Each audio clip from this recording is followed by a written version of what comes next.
Hello, our friends, Evolutionary Energy Arts family. Hello there. Welcome back. Welcome back, guys. As always, I want to thank you for your support over on Patreon, Ko-Fi, with YouTube memberships, and just everywhere in general.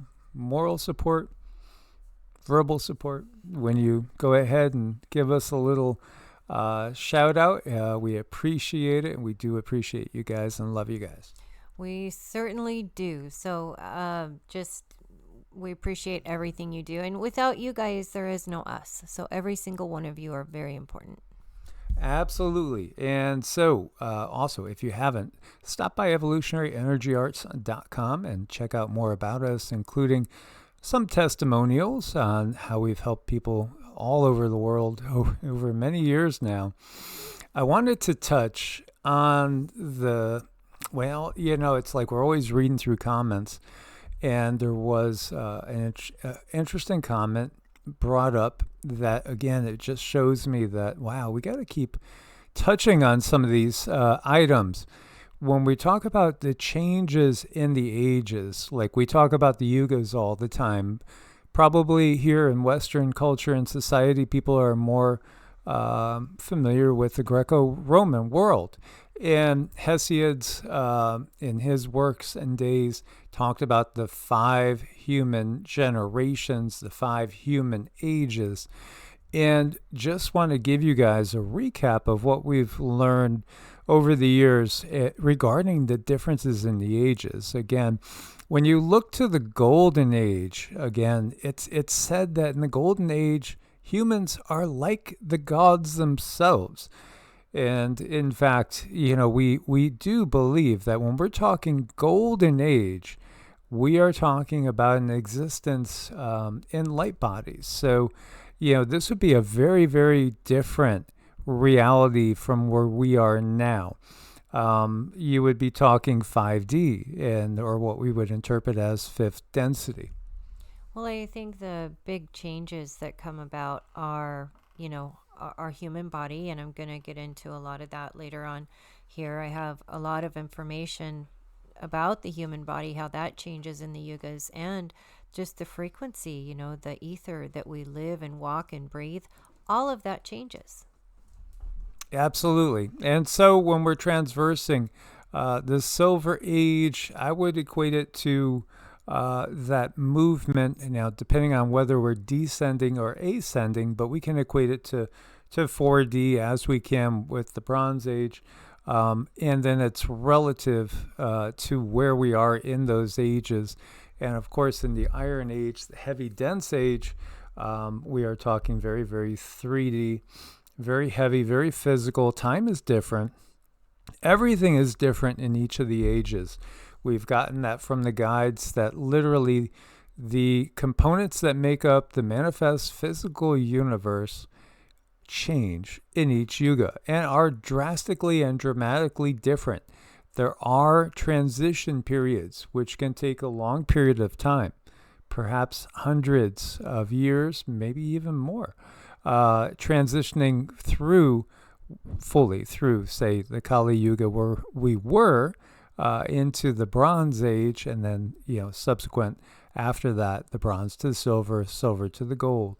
Now, the gold is said to last the longest. And, again, the existence there is one in which humans don't really have to die, per se.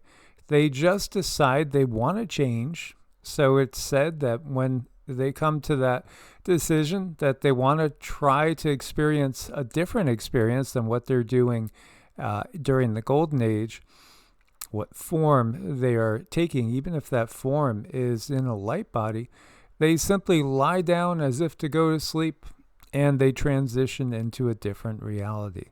So much, much different being. Cindy has gotten to that, the fall is the fall into what we would call matter, although it is all relative. It's like a sliding scale. So, even in the higher ages, things are still material. It's just the material itself is changing. You're talking about more light, and just look at everything that we look at. What we look at as being a solid book, a solid desk, the house that you live in.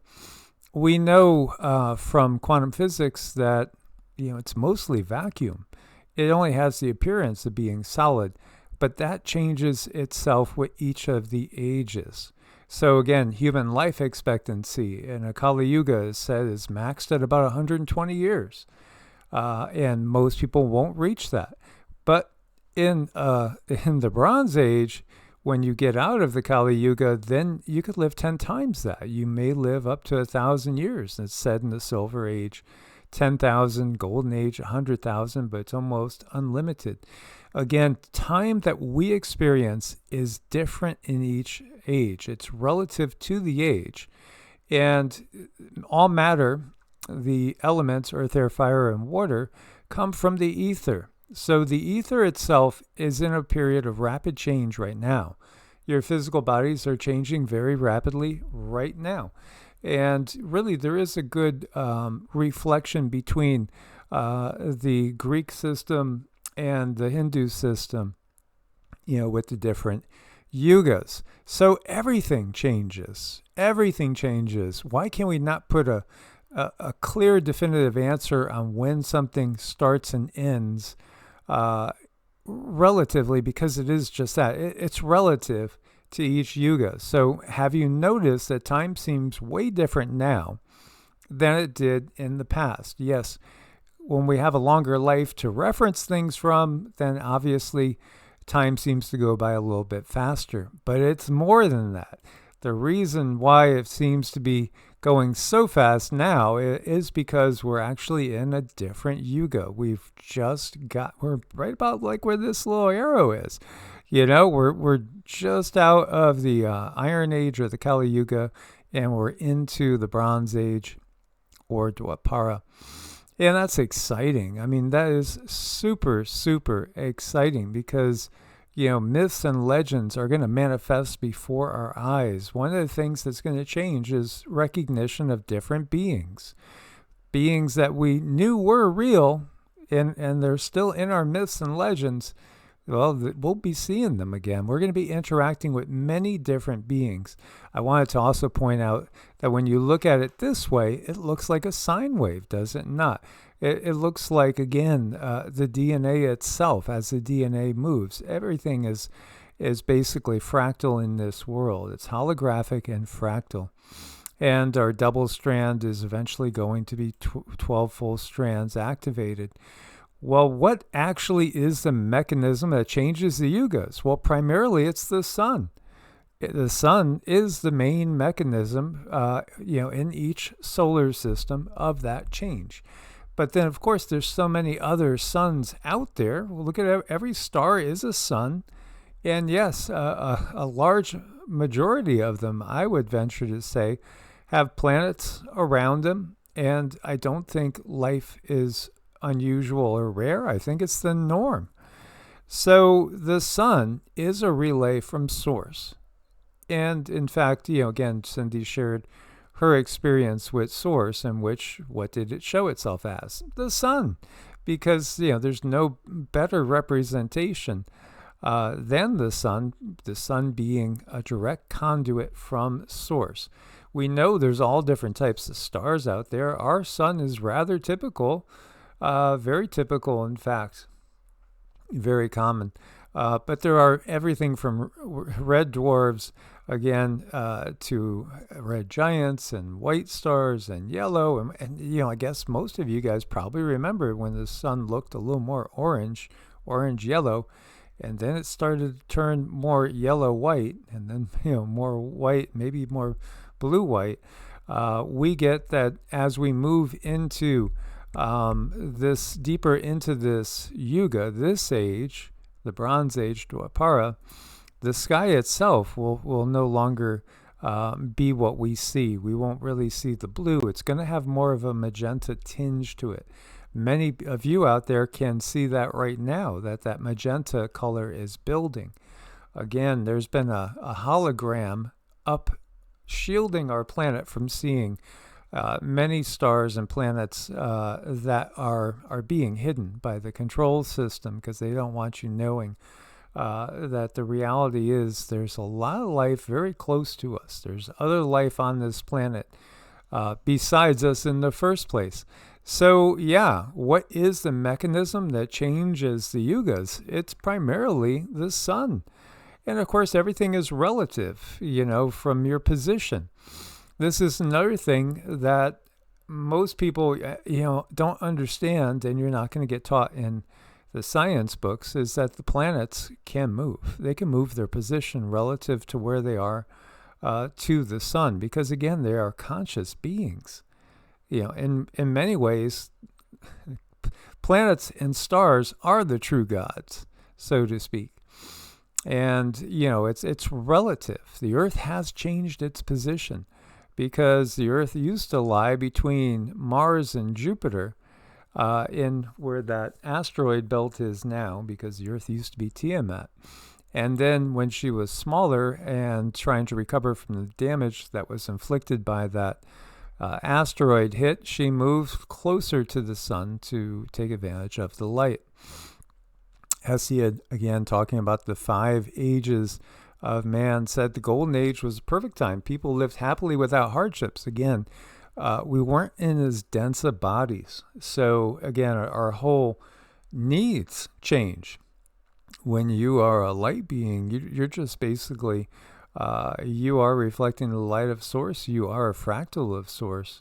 As we go into 4th density and start to rely really on just the prana from the sun, the prana from the earth, the life force, as more of what we utilize, because ultimately that is what we're taking in the form of different foods when we are in this denser age.